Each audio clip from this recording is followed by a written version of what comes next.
I'm Bob Grip. And I'm Lenny Slagan. You know, this is a developing story we've been following for days now. The victim is being identified as 87-year-old Kenneth Hood. Fox News reporter Katie Weiss has been at Hood's house all afternoon, where sheriff investigators are searching for clues in his murder. And Katie joins us now live with the latest. We understand there are some brand new developments in this case, correct?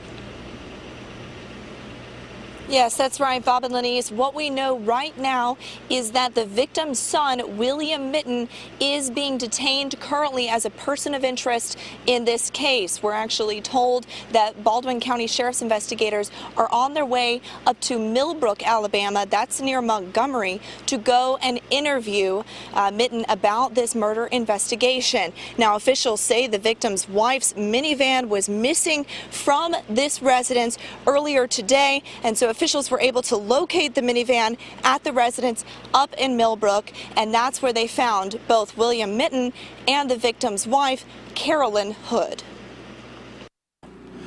We have confirmed that the victim's wife is okay. She is fine. We have law enforcement officers in Millbrook that have been talking to her. That Mr. Mitten, who is the other individual that lived there, is okay. He is fine. He is currently being interviewed at this time up in Millbrook. Sheriff's investigators say they have located Carolyn Joyce Hood and William Alvin Mitten, the wife and son of murder victim Kenneth Hood. Kenneth Hood's body was found in pieces over the last 3 days. His arm was discovered by a dog near Lipscomb Road in Magnolia Springs on Sunday.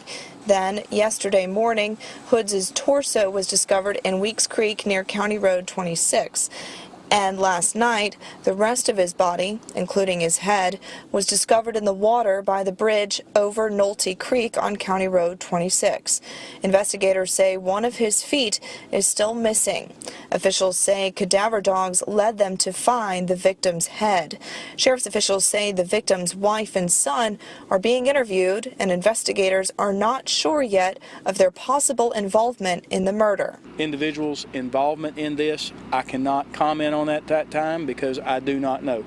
The victim's neighbors tell me the whole ordeal has them worried. Well, it's definitely a shock, to pull up in your driveway and see all this going on. Very scary too, since it's such a quiet neighborhood and such a good community. This is all in a shock to me, man, to see what's going on.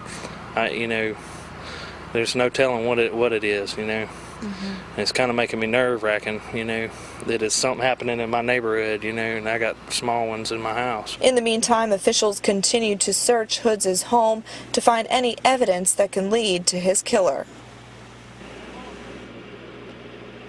All right, now we want to reiterate to you tonight that we have just gotten breaking news from the Baldwin County Sheriff's Office that the victim's son, William Mitten, is being detained currently as a person of interest in this case. Now, in the meantime, investigators are expected to be at the victim's home here on Russet Court in Foley overnight and into tomorrow, so there's certainly still a lot left to do to investigate this crime. Now, coming up in about 30 minutes here on Fox 10 News, I'm going to have an interview with a health professional who is going to explain a little bit more about a crucial piece of evidence that was found in this murder investigation. For now, reporting live in Foley, I'm Katie Weiss for Fox 10 News.